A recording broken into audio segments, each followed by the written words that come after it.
नमस्कार,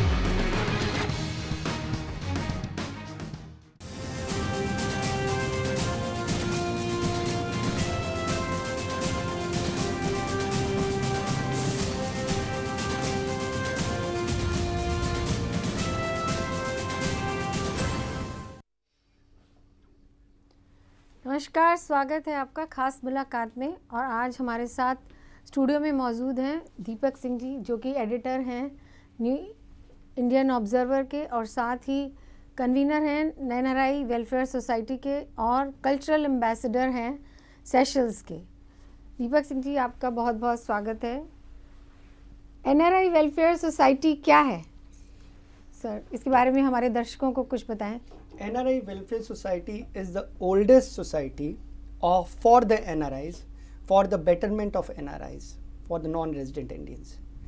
And हम हर साल programs करते हैं where we invite NRIs from all over the globe to come and see India and what India has done in the due course of time, what India has done and what development in India it's going on.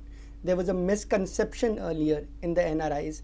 वो सोचते थे India में वैसी तरक्की नहीं हो रही जैसे होनी चाहिए थी, बट जब से हमने ये सोसाइटी खोली हम लोगों को बुलाते हैं और इससे NRIs are getting attached with their roots and हम भी honor those NRIs, those who are doing good work in their respective field. इससे वो encourage होते हैं and they feel their need in India. Betterment of NRIs का क्या इसमें?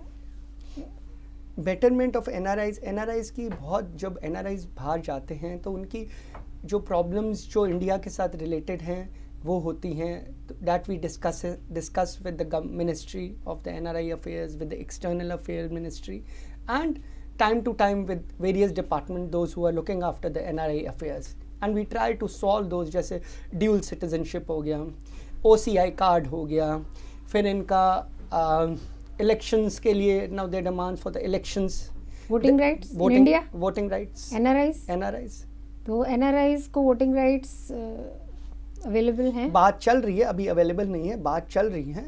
सो all these things, then there visa problems, so problems, काफ़ी problems हैं, so which are being looked after by us and we try to get it solved from various departments. Sir, आपने एक बहुत नई बात बताई कि एनआरआईज को वोटिंग राइट्स भी मिलने के आसार हैं, तो ये हमारे लिए एक न्यूज़ है। सर, एक बात और बताइए कि इसमें और क्या क्या एक्टिविटीज़ आप कर रहे हैं इस वेलफेयर सोसाइटी में? हम एनआरआईज को बाहर से बुलाते हैं, फिर we invite them and we show them what are the various proposals what Indian government is having, जो उन्हें पता, जो उन्होंने बिल्कुल आउट ऑफ टच हो गए थे, जैसे अब मेक इन इंडिया है मोदी जी का, कि what then brain drain policy, brain gain policy है। मोदी जी कहते हैं ब्रेन ड्रेन हो गया है, अब ब्रेन गेन हम करना चाहते हैं। हम एनआरआई जो हमारे बाहर चले गए थे उन्हें हम वापस बुला के विद इन्वेस्टमेंट, विद इंटरेस्ट हम उनको यहाँ पे इंडिया वापस बुलाना चाहते हैं, कि जो हमारे ब्रेन ड्रेन हो चुके हैं उन्हें ब्रेन गेन करें, हम उनको वापस बुलाएं इंडिया में और इंडिया में भी बताएं कि इतनी इनमरस अपॉर्चुनिटीज़ हैं। सर, आपको उसमें कुछ सफलता मिली? बिल्कुल जी, बहुत सफलताएं मिली। बहुत से जो होटलियर्स हैं जो पहले कभी इंडिया नहीं आए थे, उन्होंने चेन खोली है इंडिया में, होटल्स की, हॉस्पिटल्स की। कोई एक जाना माना कोई नाम? एक यूरो ग्रुप ऑफ होटल्स हैं, यूरो ग्रुप ऑफ होटल्स है। फिर डॉक्टर अनिल कुमार मंडल हैं, he is the best diabetologist India के हैं अमेरिका में। उन्होंने यहाँ वापस आके अपना क्लिनिक खोला है, हॉस्पिटल खोल रहे हैं। See everybody wants to come and get attached to India. अगर मैं बाहर चले जाता हूँ, उनके रूट्स तो इंडिया में, इंडिया, दिल तो उनका इंडिया के लिए धड़कता है ना। तो ये मेक इन इंडिया और एनआरआईज को आपस में जोड़ने का जो सिलसिला है, ये किस तरह से आगे बढ़ाना चाहेंगे आप? ये क्या है, मोदी जी ने बहुत सी पॉलिसीज़ ऐसी निकाली हैं जिससे वो एनआरआईज को काफ़ी बेनिफिट्स मिल रहे हैं और काफ़ी जो people those who want to invest in India उनके लिए काफ़ी नए पॉलिसीज़ निकली हैं so that they should come and make in India. उनके लिए सारे procedures from taking off the land से लेके उनको making of the product everything will be given in what you can say in a nutshell support करेंगे Indian government. Sir, ये नरेंद्र मोदी जी की विदेश यात्रा से देश के अंदर निवेश का माहौल कुछ सुधरेगा? बिल्कुल जी, जैसे ये बाहर गए हैं और आपको पता है Modi ji is a dynamic leader and he is winning the trust of various countries from America से लेके आप जापान से लेके चाइना से लेके he is winning the trust of the people of various countries that India is the place to invest. तो जब दो कंट्रीज़ के बीच में ज़्यादा अच्छे माहौल होंगे, अच्छे रिलेशंस होंगे, so there will be better understanding और निवेश तो बढ़ेगा ही ना।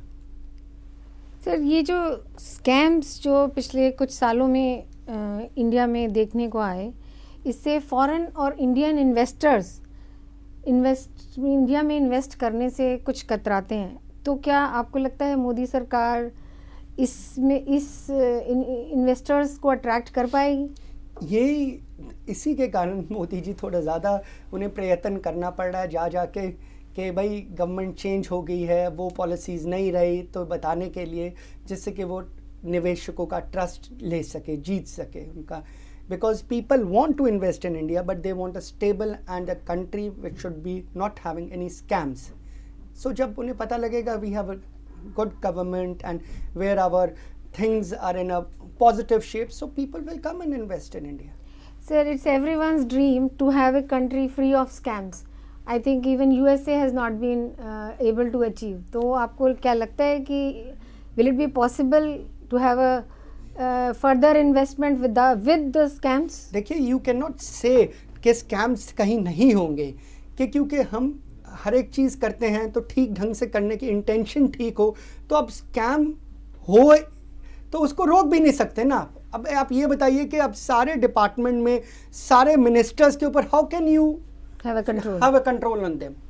अब बताइए, if Modi ji is having 50 ministers, how can he have a control on all 50 के भी? अब कोई गलती करे तो अब क्या कर सकते हैं आप बताइए? जैसे तो वही आ गई ना, आपके अगर 5 बच्चे हैं, 4 बड़े लायक हैं और एक ने नहीं करता, तो अब क्या कर सकते हैं इसके अंदर? You don't have control. But यही है कि वी शुड हेल्प कि ऐसे ज़्यादा नहीं हो चीज़ें, जिससे कि हमारे देश का माहौल अच्छा हो और जो विदेशी निवेशक हैं देश में ज़्यादा से ज़्यादा निवेश कर सकें। एक और आपसे प्रश्न पूछना चाहेंगे कि 2014 के बाद जीडीपी में तो बढ़ोतरी हुई, लेकिन महंगाई में कोई कमी नहीं देखी गई। तो इस तरह से क्या आप समझते हैं कि गवर्नमेंट पॉलिसी महंगाई को रोकने में मोदी सरकार फेल हुई? नहीं, अभी हम मोदी सरकार को फेल नहीं कह सकते, अभी तो 2 साल ही तो हैं मोदी सरकार को। हाउ कैन वी से मोदी सरकार फेल हुई? So he is trying his best. और जहाँ तक निवेश और ये सारी चीज़ें कंट्रोल का सवाल है, आप देखिए develop, but we have been, अब जब से मोदी सरकार आई है स्कैम्स तो बहुत कम हो गए, ये तो मानने की बात है ना सर। लेकिन महंगाई का जो कि आम आदमी से बहुत ज़्यादा रिलेशन है और भारत की जनता एक बहुत बड़ा जो हिस्सा है वो महंगाई से प्रभावित है, तो उसको कोई रिलीफ मिले ऐसा कुछ नज़र आता नहीं। तो अभी 2 साल हुए हैं, let us give him Modi ji's little bit more time and then see how things shape up.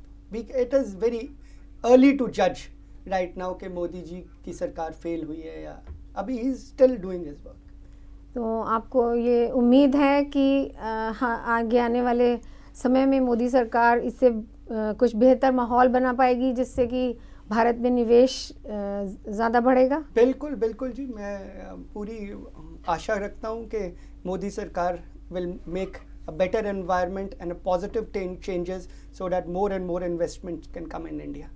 Sir, महंगाई को कंट्रोल करने के लिए कोई एक ऐसा बड़ा कदम जो कि आपके नज़र में है जिससे कि फार रीचिंग इम्पैक्ट हो सकता है?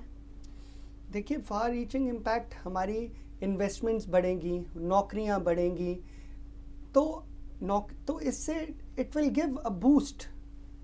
अब जब बताइए ना फॉरेन कंपनीज आएंगी, हमारी अच्छी नौकरियां बढ़ेंगी, सो दिस विल अनएम्प्लॉयमेंट घटेगा, सो all these things will create a better and a good platform. This is what everybody is hoping for and it is changing, हो रहा है। ये नहीं कि नहीं आ रही कंट्री इन्वेस्टमेंट, नहीं आ रही, आ भी रही हैं, लेकिन वैसे नहीं आ रही जैसे आनी चाहिए, बट आ रही हैं। Changes are there for the positive.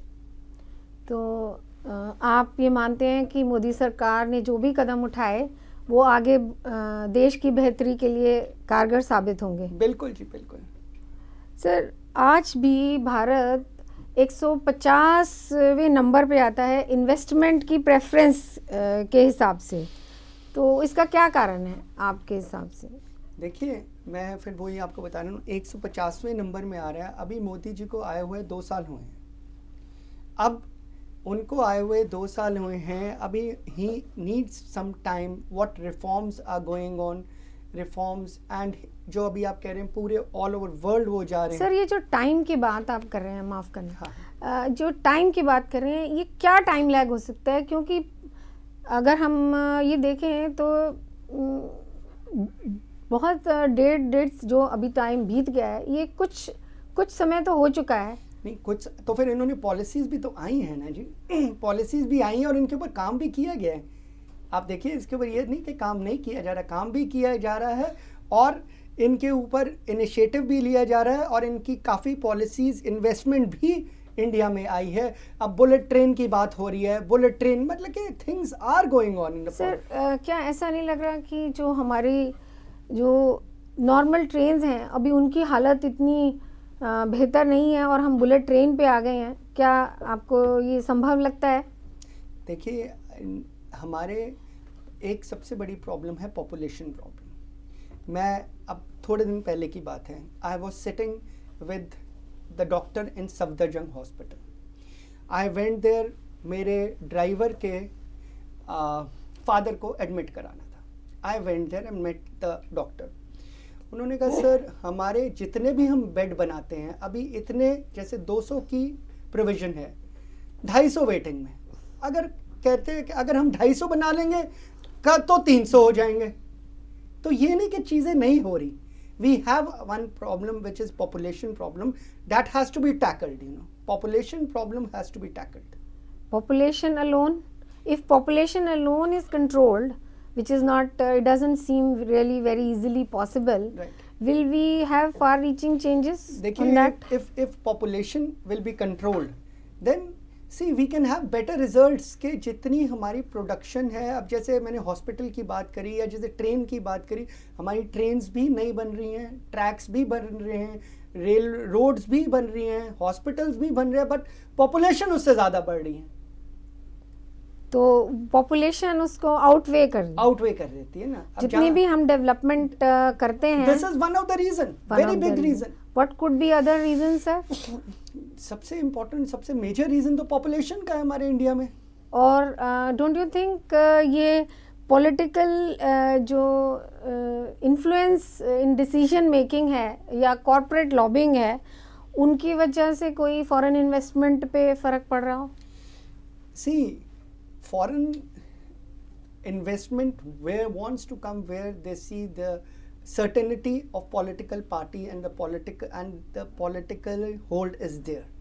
For example, now BJP is a strong party. People want to come here. It is not that people don't want, people want to come and do the investment and they are doing it.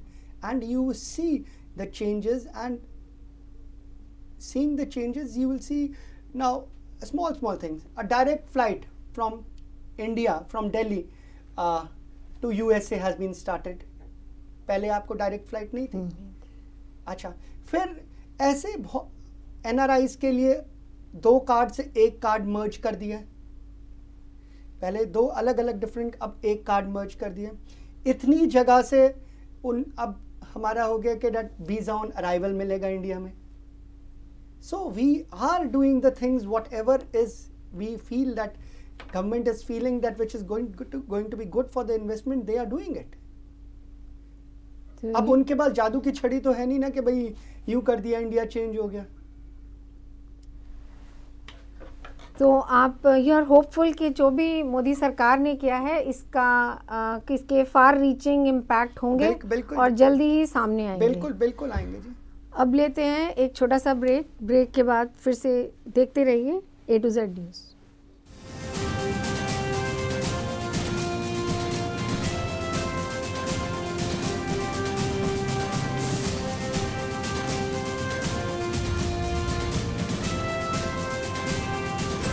Break के बाद स्वागत है आपका खास मुलाकात में। Deepak ji, when it comes to going for a holiday, people still prefer Southeast Asian countries, and why not Seychelles? See, regarding Seychelles, Seychelles is a beautiful country. It's the water. It's a country. It's a country. Its water is so pure, so clear that you can see the fishes and the tortoise under the sea, under the water. So now, why people choose for Southeast like Singapore, Bangkok, Hong Kong? In the sense because this country there were no direct flight from India. Now it has been introduced.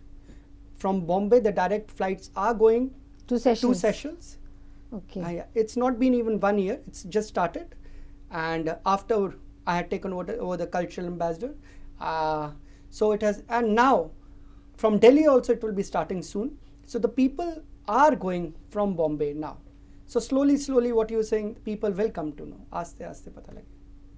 Seychelles के बारे में कोई जानकारी भी ऐसी available नहीं है कि जिस तरह की साउथ ईस्ट एशियन कंट्रीज़ के बारे में है कि वहाँ क्या क्या है देखने का या किस तरह से वहाँ पहुँचा जा सकता है. You being cultural ambassador, don't you think you need to publicize it a little more? You are right, and we are doing so. A few days back, we invited the whole delegation from Seychelles had come to India, their president, their ministers, around 2 months back, and Modi ji also visited Seychelles around 3-4 months back. So now slowly and gradually people are coming to know, and the traffic has increased a lot. Every second day there's a flight from Bombay to Seychelles, and from Delhi also now it's going to start, Delhi and from all metropolitan like Calcutta, Madras. So all these things are going on, and slowly and gradually people are coming to know. Sir, don't you think you need to introduce it in the electronic media? Because now electronic media is so popular.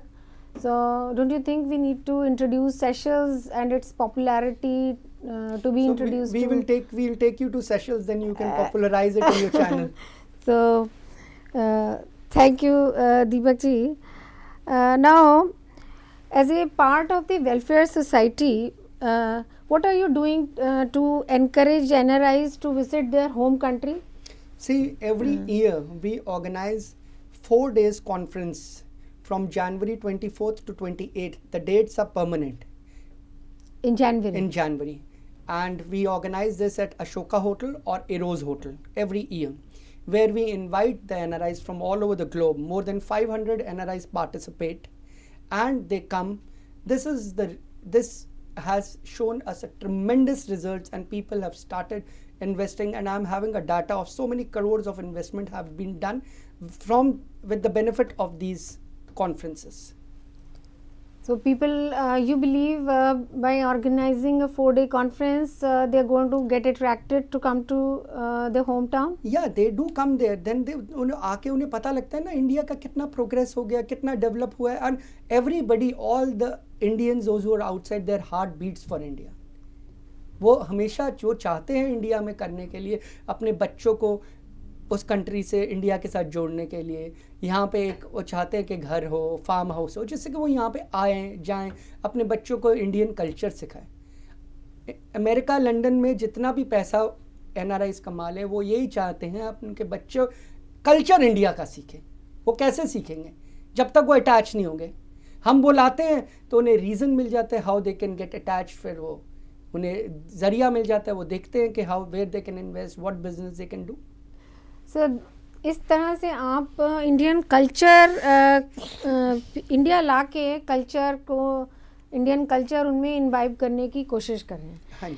क्या Indian culture को हम बाहर किस तरह से ले जा सकते हैं? इस पे आपका कुछ? नहीं, हमारे इंडियन कल्चर तो जहाँ पे भी इंडियंस जाते हैं वहाँ पे they have made India proud wherever they have gone.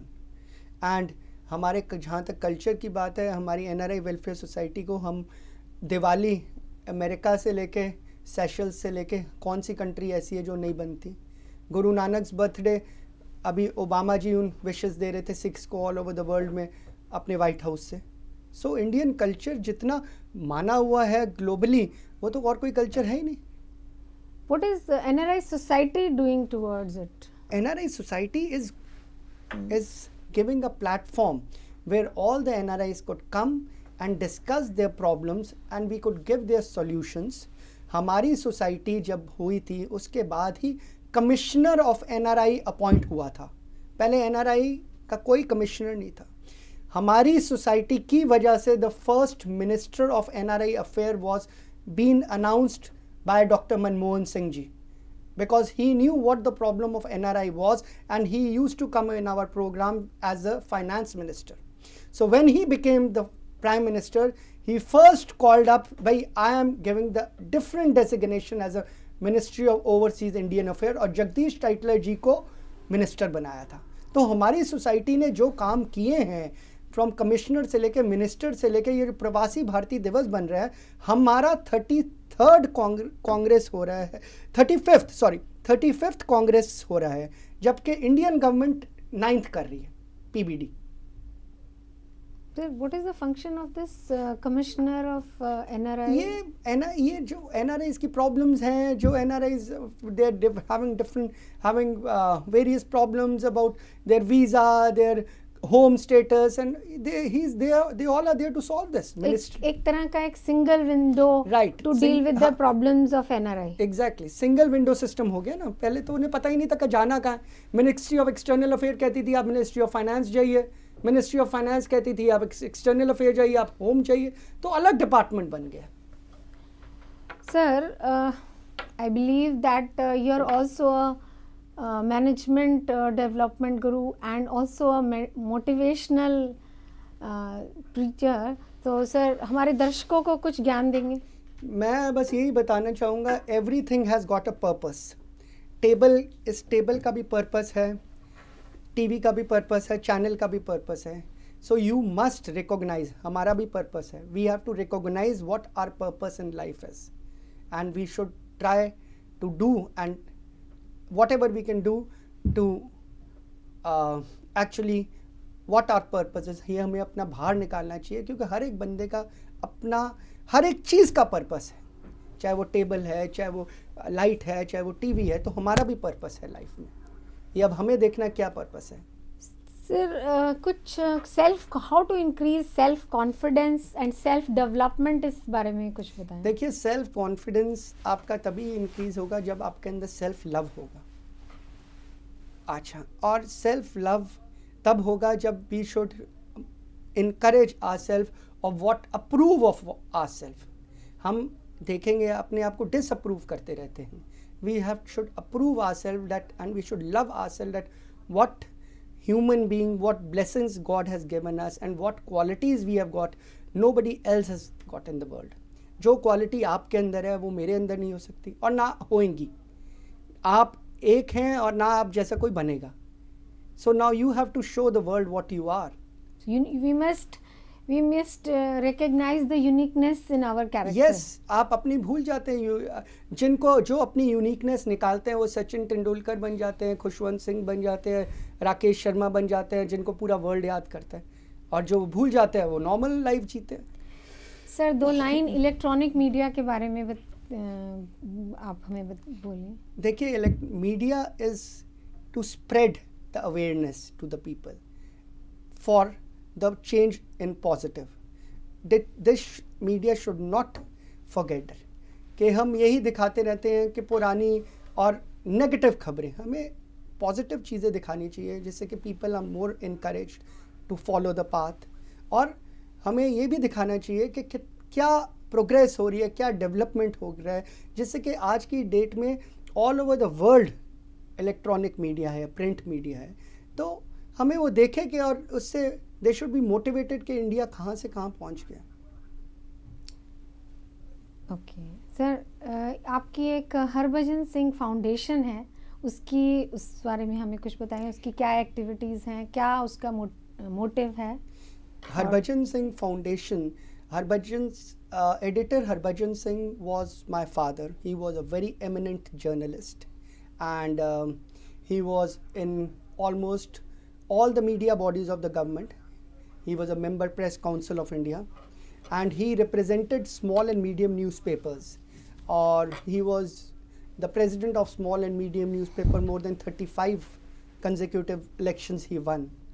और स्मॉल एंड मीडियम न्यूज़पेपर्स की बहुत प्रॉब्लम्स होती थी. अब उन्होंने स्मॉल एंड मीडियम न्यूज़पेपर्स के लिए बहुत लड़ाई करी, and he had done contributed towards a lot in the field of media. He received the award, highest award from the deputy prime minister, जब Advani ji deputy prime minister थे. And his contributions, and this is what we explain के जो अब normal, my father was a normal man, and where all he had gone, he in the offices was remarkable. It was with all his will and determination, and he was very perfect in time management, and he was an example for everybody. Sir, आप हमारे studio में आए, इसके लिए बहुत बहुत धन्यवाद. फिलहाल खास मुलाकात में इतना ही. देखते रहिए A to Z न्यूज़.